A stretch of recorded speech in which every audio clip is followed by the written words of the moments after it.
Press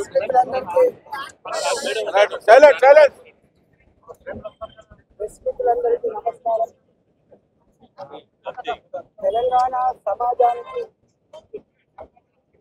25 ఏళ్ళుగా నేను శుభాశిస్తుంది. నా 25 సంవత్సరాల రాజకీయ జీవితంలో ఏ బాధ్యతలో ఉన్నా, ఏ పార్టీలో ఉన్నా ఎథికల్గా వాల్యూతో ఉండాలని చెప్పి కోరుకుంటున్నాను. నేను 2014 జూన్ 2వ తారీఖు నాడు తెలంగాణలో ప్రభుత్వం ఏర్పడిన తర్వాత మొట్టమొదటి ఆర్థిక మంత్రిగా పనిచేసిన. 2018 సెప్టెంబర్ వరకు నేను ఈ రాష్ట్రానికి ఆర్థిక మంత్రిగా పనిచేసిన.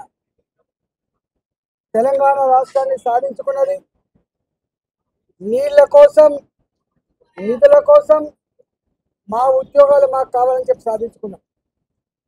2005లో ఆనాటి ప్రభుత్వం జలయజ్ఞంలో భాగంగా తుమ్మిడిహట్టి చేవెళ్ల ప్రాజెక్టుని ఆనాడు ప్రపోజ్ చేసింది. దాని విలువ 2006-7 దాని విలువ 16,500 కోట్ల రూపాయలు. తుమ్మిడిహట్టి చేవెళ్ల ప్రాజెక్టు. ఆ తదుపరి 4-5 సంవత్సరాల తర్వాత మళ్ళీ అదే ప్రాజెక్టు 38,000 కోట్ల రూపాయలకు పెంచింది.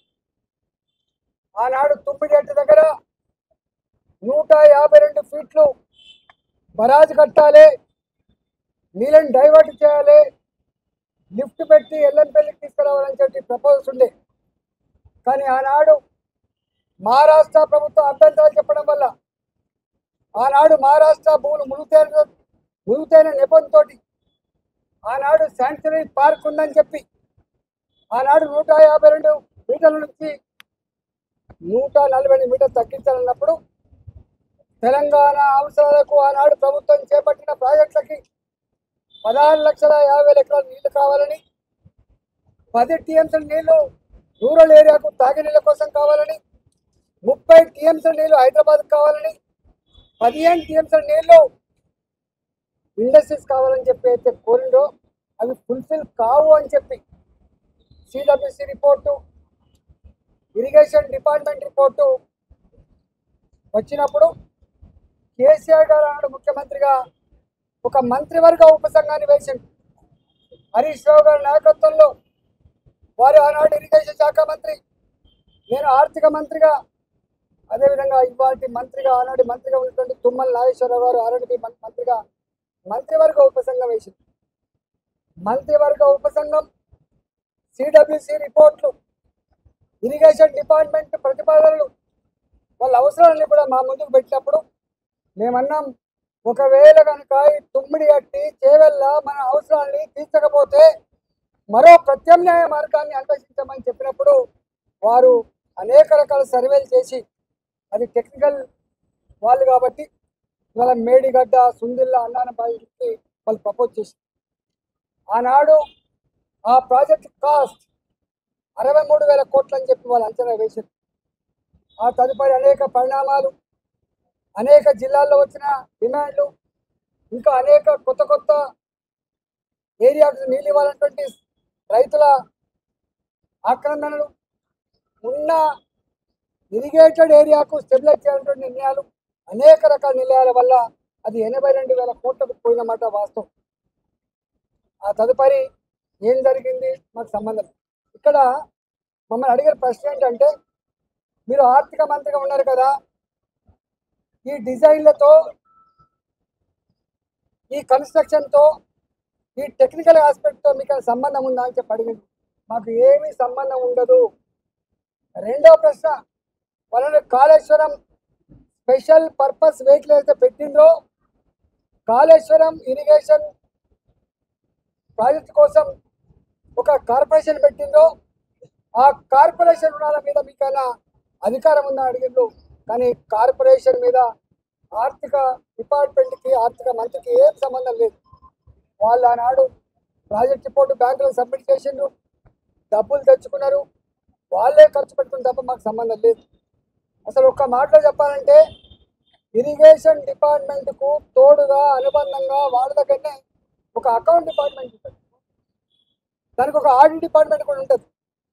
ఆ బిల్లులు మంచా చెడా, పనులు అయినాయా కాలేదా, క్వాంటిటీ ఉందా లేదా, క్వాలిటీ ఉందా లేదా, ఇవన్నీ చెక్ చేసుకోవాల్సింది ఆ ఇరిగేషన్ డిపార్ట్మెంట్ నుండి వాళ్ళ అకౌంట్ సెక్షన్, ఆ తదుపరి ఆడిట్ సెక్షన్ మా దగ్గరికి వస్తుంది. కాళేశ్వరం కార్పొరేషన్ కింద ఏ డబ్బులు అయితే ఉండనో వాళ్ళే నేరుగా పే చేసుకున్న మాకు సంబంధం లేదు. బడ్జెట్ అలొకేటెడ్ డబ్బు అయితే ఉందో మా దగ్గర అలొకేటెడ్ డబ్బు ఉంటే తప్పకుండా దాని ప్రకారం బిల్లు పే చేస్తాం తప్ప దాని వాల్యూస్తో కానీ వాటితో మాకు ఏం సంబంధం లేదని చెప్పి కరాఖండిగా చెప్పడం జరిగింది. కానీ వాళ్ళ ఎంత దుర్మార్గులు అంటే ఈ ఈటల రాజేంద్ర గారు పిలుస్తాను, ఏం పిలుస్తావు, ఏం పిలిచినా ఏముంటుంది. మా బతుకు చాలా ట్రాన్స్పరెంట్గా మేము ఎథిక్స్ కోసం బతికిన వాళ్ళం, ప్రజల కోసం బతికిన వాళ్ళం. కంత మీద తుపాకీ పెట్టినా కూడా అదే మాట మాట్లాడలేం తప్ప ఇంకోటి మాట మాట్లాడుతుంది కాదు. ఇవాళ పిచ్చి కూతలు కారు కూతలు ఇలా కుక్కలు లెక్క ఎగబడ్డే మాటలు చూస్తూ ఉంటే బాధ అనిపిస్తూ ఉంది. ఏది ఏమైనా తెలంగాణ ప్రజలు నిజమైన న్యాయ నిర్ణేతలు, ఎవడు తప్పు చేసిండో ఎవడు ఒప్పు చేసిండో వాళ్ళు నిర్ణయిస్తారు తప్ప ఇవాళ కొద్దిమంది బట్టకాల్చి మీద చేసినంత మాత్రం ఇది అయ్యే ప్రసక్తి లేదు. కానీ ఒక్కటి మాత్రం మళ్ళీ ఒకసారి చెప్పదలుచుకున్న, 3 బరాజులు మేడిగడ్డ దాని విలువ 4,600 కోట్లు, హిందుల్లా అదేవిధంగా అన్నారం ఒకదానికేమో 2,700 కోట్లు, ఒకదానికేమో 2,011 కోట్లు. నేను ఒకటే కాంగ్రెస్ పార్టీని డిమాండ్ చేస్తా ఉన్నా, భారతీయ జనతా పార్టీ ఇప్పటికే చెప్పింది నిజాయితీగా ఉండాలని చెప్పి కోరుతుంది. పార్టీ ప్రభుత్వ ధనాన్ని దుర్వినియోగం చేయొద్దని చెప్పి కోరుతుంది, చట్టాన్ని లోబడి ఉండాలని చెప్పి కోరుతుంది, నీకు ఇచ్చిన కర్తవ్యాన్ని ఒక ప్రజలకు బాధ్యతతో పనిచేయమని చెప్పి కోరుతుంది. ఇవాళ మేము కోరుతా ఉన్నాం. అంతకుముందు అనేక కమిషన్లు వేసారు, ఎందుకు రిపోర్ట్లు బయట పెడతలేరు, ఎందుకు చర్యలు చేపడతారు. నేను ఇక్కడ కూడా కోరుతున్నా, ఇప్పటికే సంవత్సరం గడిచిపోయింది, త్వరగా ఈ రిపోర్ట్ను బయట పెట్టండి. త్వరగా నిజంగా ఎవరు బాధ్యులవుతారో వాళ్ళ మీద చర్య తీసుకోవాలి తప్ప మీరు తాత్సారం చేసి బట్టగాల్చి మీదేసి వాటిగా రాజకీయ పద్మం కట్టుకుంటే నిన్ను వదిలిపెట్టే ప్రసక్తి లేదు. తెలంగాణ సమాజం నిశ్చితంగా గమనిస్తూ ఉంది. నువ్వు ఏ ఆరోపణలు చేస్తా ఉన్నావో, ఏ మాటలు మాట్లాడుతున్నావో, ఇవాళ ఆ మాటలకు కట్టుబడి, ఆ ఆరోపణలకు కట్టుబడి రేపు ఆ రిపోర్ట్ను బయటపెట్టు. రిపోర్ట్లో ఏం నష్టం జరిగిందో, ఎన్ని వేల కోట్ల రూపాయలు బిల్లు జరిగిందో, దాని కారకులు ఎవరో, తప్పకుండా దోషులు ఎవరో శిక్షించకపోతే నిన్ను ప్రజాక్షేత్రంలో నీకు శిక్ష తప్పదని చెప్పి కాంగ్రెస్ పార్టీ హెచ్చరిస్తాం.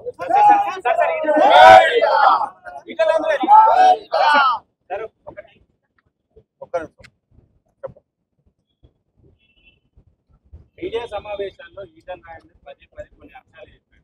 కాళేశ్వరం ప్రాజెక్టు ముమ్మాటికి కేసీఆర్ తానే డిజైన్ చేసి తానే కట్టారు అని చెప్పారు. ఈ అంశాన్ని కమిషన్ ముందు చెప్పారా?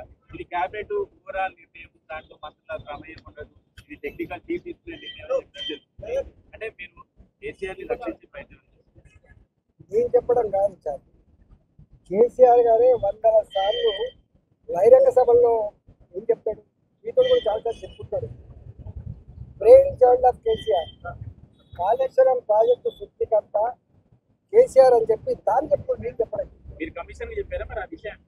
100 సార్లు మీటింగ్లలో, ప్రెస్ మీట్లలో నా మెదడు కరిగించుకొని కష్టపడి అనేక రకాల సర్వే చేసిన చెప్పి ఆయన చెప్తున్నారు.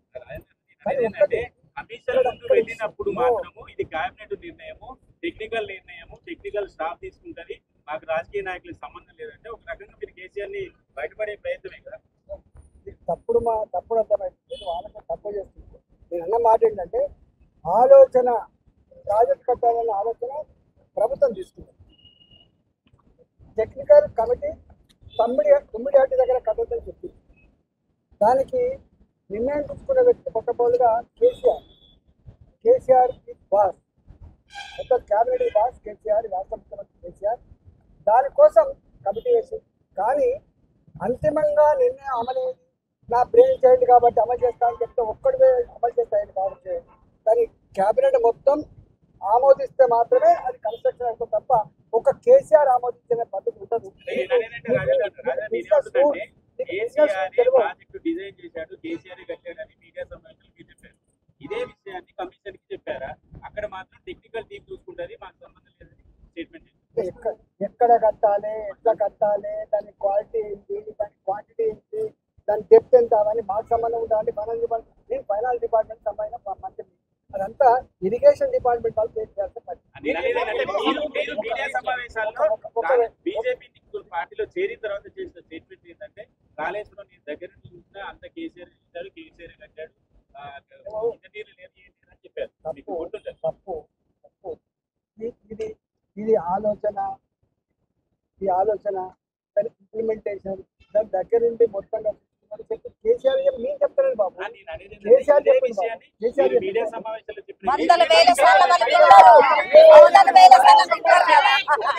సమాధానానికి కోసు ఎలాంటి రియాక్షన్ ఇచ్చారు?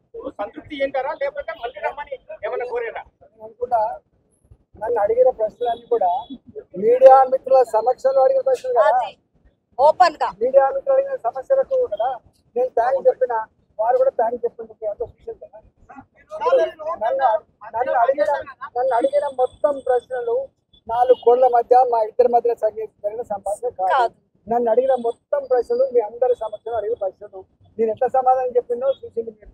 తడబడడం కానీ నీళ్ళు నమ్మడం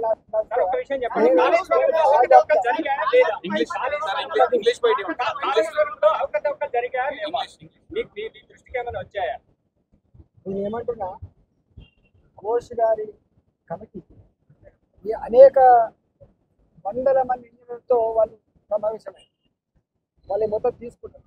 వారికి ఒక్కటి అర్థమైపోయింది, ఇది ఇంజనీర్లను ఎవరు ఆదేశించిండు నీళ్లు స్టాక్ పెట్టమని, ఇంజనీర్లను ఎవరు ఆదేశించిండు ఇట్లా కట్టమని, ఇంజనీర్లు ఎవరు ఆదేశించిండు ఇట్లా కట్టమని చెప్పి వాళ్ళు చెప్తున్నాను.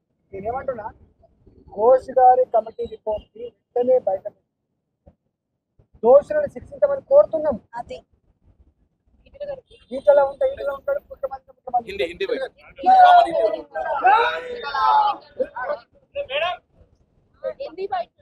అయిపోయింది. आपसे जानना चाहेंगे वित्त मंत्री थे तब उस वक्त में